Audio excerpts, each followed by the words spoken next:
এখন আমিও যেভাবে কথা বলতেছি বিকেল পর্যন্ত আমিও নিরাপদ থাকবো কিনা এটাও কিন্তু আসলে এখন ভাবার সময় হয়ে গেছে। কারণ কালকে যেহেতু তারা চট্টগ্রাম ইসকনের বিরুদ্ধে কথা কোর্ট স্যাটিসফাইড এবং কোর্ট খুব সুন্দর একটা সমাধান দিয়েছে।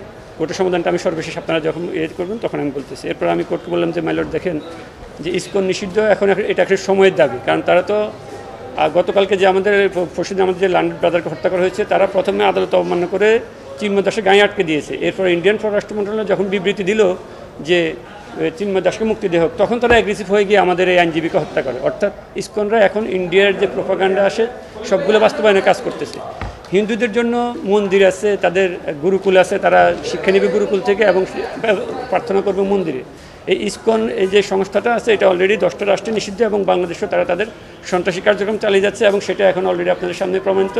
তারা কোর্টের কোনো আদর্শ মানে না, তারা ইন্ডিয়ার যে প্রোপাগান্ডা ছিল সেগুলো বাস্তবায়ন করার। ইন্ডিয়া যে অযাচিতভাবে বাংলাদেশের পররাষ্ট্র মন্ত্রণালয়ের কাছে একটা বিবৃতি পাঠালো যে তারা উনার জামিন চায়, উনাদের ইন্ডিয়াতে 3জন মুসলমান মসজিদ রক্ষা গিয়ে হত্যা হলো, সে ব্যাপারে তাদের কোনো বিবৃতি নাই। স্বর্ণা দাসকে বর্ডারে হত্যা করা হলো, সে ব্যাপারে তাদের কোনো বিবৃতি নেই। বাংলাদেশের নিপুণ রায়কে পুলিশ পিটিয়ে মাথা ফাটিয়ে দিল, গয়েশ্বরচন্দ্র রায়কে জেলে নিল, আমাদের নিতাই কুমার রায় লার্নেড সিনিয়র উনাদেরকে জেলে নিল, তখন তাদের কোনো বিবৃতি নেই।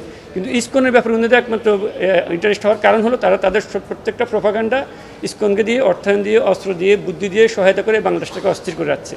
তারা চাচ্ছে এই দেশে যদি আপনার এই যে হায়দ্রাবাদ অথবা সিকিমের মতো যদি একটা রাষ্ট্র তারা প্রতিষ্ঠা করতে পারে, দেশে যদি দাঙ্গা লাগাতে পারে, তাহলে তারা খুব সহজে বাংলাদেশটাকে দখল করে নিতে পারবে। কারণ তাদের অতীত ইতিহাস হচ্ছে হায়দ্রাবাদকে দাঙ্গা লাগিয়ে দখল করা, তাদের অতীত ইতিহাস হচ্ছে সিকিমকে তারা দাঙ্গা লাগিয়ে দখল করে নিয়েছে। এখন তারা ইসকনের মাধ্যমে, সন্ত্রাসী কার্যক্রমের মাধ্যমে বাংলাদেশে যদি দাঙ্গা লাগাতে পারে, তাহলে তারা বাংলাদেশটাকে খুব সহজে দখল করে নিতে পারবে। আমরা যখন হিন্দু মুসলিম দাঙ্গা লিপ্ত হয়ে যাবে তখন তাদের দখল করে নেওয়াটা খুব সহজ হয়ে যাবে। তারা বলছে যে সিসিটিভি ফুটেজ দেখে অলরেডি 3টা মামলা হয়েছে, একটা মামলা 30 জনকে গ্রেপ্তার করা হয়েছে, আরেকটা মামলা 6 জনকে গ্রেপ্তার করা হয়েছে এবং বাকিটা আন্ডার ইনভেস্টিগেশন আছে। দেখে সিসিটিভি ফুটেজ দেখে পর্যায়ক্রমে তারা তাদের কার্যক্রম চালিয়ে যাচ্ছে এবং মোট 30 জন আর 3 জন, টোটাল 33 জনকে গ্রেপ্তার করা হয়েছে। তো এই আদালত আজকে যে সমাধান দিল যে ইসকন নিষিদ্ধ ব্যাপারে যদি রাষ্ট্রযন্ত্র সর্বোচ্চ, কালকে আপনারা দেখছেন যে হাসনাত আবদুল্লাহ এবং সার্জিস আলম ওনারা দুজনে কিন্তু ইসকন নিষিদ্ধ ব্যাপারে চট্টগ্রামে কথা বলছে এবং তারা আসার ব্যাপারেও তাদেরকে কিন্তু অ্যাক্সিডেন্ট করছে। অর্থাৎ একটা ঘটনার সাথে আরেকটা ঘটনা কিন্তু জড়িত এখন এখানে দেখা যাচ্ছে। অর্থাৎ ইসকনের মূল উদ্দেশ্যই হচ্ছে আমাদের রাষ্ট্রটাকে অস্থির করে রাখা। এখন আমিও যেভাবে কথা বলতেছি বিকেল পর্যন্ত আমিও নিরাপদ থাকবো কিনা এটাও কিন্তু আসলে এখন ভাবার সময় হয়ে গেছে। কারণ কালকে যেহেতু তারা চট্টগ্রাম ইসকনের বিরুদ্ধে কথা, কোর্ট খুব সুন্দর সমাধান দিয়েছে এবং কোর্টের আদালতের আদেশে আমরা খুবই সন্তুষ্ট। কোর্ট বলছে যে যেহেতু রাষ্ট্রযন্ত্র এখানে সর্বোচ্চ চেষ্টা দিয়ে তাদের আইনশৃঙ্খলা পরিস্থিতি নিয়ন্ত্রণে রাখছে, এটা আসলে ধন্যবাদ পাওয়ার যোগ্য। এবং যেহেতু রাষ্ট্রযন্ত্র দেখতেছে, সংবিধানের কথা বলছি, সংবিধান রক্ষার জন্য যে আমাদের সকলের দায়িত্ব, যে আমাদের জনগণ থেকে, কোর্ট থেকে, আইনজীবী থেকে সকলের দায়িত্ব, সেই সাংবিধানিক দায়িত্ব রাষ্ট্রযন্ত্র খুব ভালোভাবে দায়িত্ব পালন করতেছে। কোর্টের সাথে স্যাটিসফাইড। আমাদের ডেপুটি জেনারেল যিনারা আছেন ওনারাও আইনশৃঙ্খলা পরিস্থিতি নিয়ে স্যাটিসফাইড। আমিও কোর্টের আদেশ যেটা আজকে পেয়েছি যে রাষ্ট্রযন্ত্রের উপর উনি আদেশটা ছিল যে ইসকন নিষিদ্ধ এবং আইনশৃঙ্খলা পরিস্থিতি নিয়ন্ত্রণ করার ব্যাপার, এটা উনি যেহেতু নিয়ন্ত্রণে আছে এটা উনি রাষ্ট্রযন্ত্রের উপরে ছেড়ে দিয়েছে। বৌদ্ধ, খ্রিস্টান এবং যতটুকু ধর্মের অনুসারী আছে আমরা প্রত্যেকটা অনুসারীরা খুব মিলেমিশে খুব সুন্দরভাবে বসবাস করতেছি। এবং হিন্দুদের ব্যাপারে আমি খুব ওনারা আমার বন্ধু, আমার ভাই, আমাদের ধর্মের বিরুদ্ধে হতে পারে কিন্তু আমরা একসাথে মিলেমিশে আছি। কিন্তু ইসকনের মাধ্যমে ইন্ডিয়া তার প্রোপাগান্ডা বাস্তবায়ন করতে হচ্ছে, এটা হচ্ছে আমাদের সবচেয়ে আবেগ এবং উদ্বেগ এবং চিন্তার বিষয়।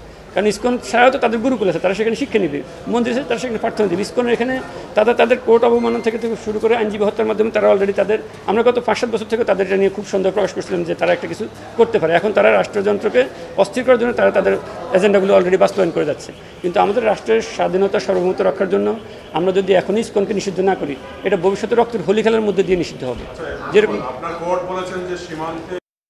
আমরা ইন্ডিয়ার সাথে বন্ধুত্বপূর্ণ সম্পর্ক চাই, তবে সেটা সমতা এবং ন্যায্যতার ভিত্তিতে। কোর্ট বলছে যে আমরা ইন্ডিয়ার সাথে সমতার ভিত্তিতে যে সম্পর্ক আছে আমরা সেই সম্পর্ক ভালো রাখতে চাই এবং আমিও বলতে চাই আমরা ইন্ডিয়ার সাথে ন্যায্যতার ভিত্তিতে সম্পর্ক ভালো রাখতে চাই। কিন্তু আমাদের যদি এটা কোর্টের বাইরে, আমার বক্তব্য হচ্ছে যদি আমাদের নো ট্রানজিট দিলাম, তাদেরকে রোড ট্রানজিট দিলাম, তাদেরকে রেল ট্রানজিট দিলাম, কিন্তু আমরা কি পেলাম? এটা তো সমতার ভিত্তিতে, ন্যায্যতার ভিত্তিতে হলো না। যেহেতু 10টা রাষ্ট্র অলরেডি এটা নিষিদ্ধ করে ফেলছে, নিষিদ্ধ করে তারা সফল হয়েছে। নিষিদ্ধ করছে হচ্ছে আপনার অলরেডি চীনে এটা নিষিদ্ধ আছে, সিঙ্গাপুরে নিষিদ্ধ আছে, মালয়েশিয়াতে নিষিদ্ধ আছে, ইন্দোনেশিয়া নিষিদ্ধ আছে, সৌদি আরবে নিষিদ্ধ আছে, Afghanistan, Iran, Tajikistan, Uzbekistan, Kazakhstan এবং তুর্কমেনিস্তানে নিষিদ্ধ আছে এবং সোভিয়েত রাশিয়াতে এটা সরাসরি আপনি এখনও যদি ইন্টারনেট গুগল সকলে ঢুকেন পত্রিকা পড়েন সেখানেও পাবেন। এবং সোভিয়েত রাশিয়া এবং বর্তমান যে রাশিয়া, সোভিয়েত ইউনিয়ন এবং বর্তমান রাশিয়া তারাও এটাকে নিষিদ্ধ করে রাখছিল, বর্তমানে তারা সেখানে এটা চালানোর চেষ্টা করতেছে। এবং কানাডাতে আপনারা জানেন যে হত্যাকাণ্ডগুলো হচ্ছে সেগুলোতে ইসকন কিন্তু ওতপ্রোতভাবে জড়িত। তো ইসকন এদেশেও যদি হত্যাকাণ্ড চালায়, আমাদের সার্জিস আলম এবং ইউসুফ আবদুল্লাহ দুজনকে কালকে অলরেডি দেখছেন গাড়ি আসে। এখন সার্জিস আলম যেহেতু কালকে গাড়িতে অ্যাক্সিডেন্ট করছে, এখন আমি নিজেও তো এটার মধ্যে পড়ে যাচ্ছি যে কখন আমার উপরে হামলা আসে। তবে আমি এটা বলবো, আমাদের রাষ্ট্রের সার্বভৌমত্বের জন্য, স্বাধীনতার জন্য যতটুকু করা সম্ভব আমি জীবন দিলেও সেটুকু করে যাব।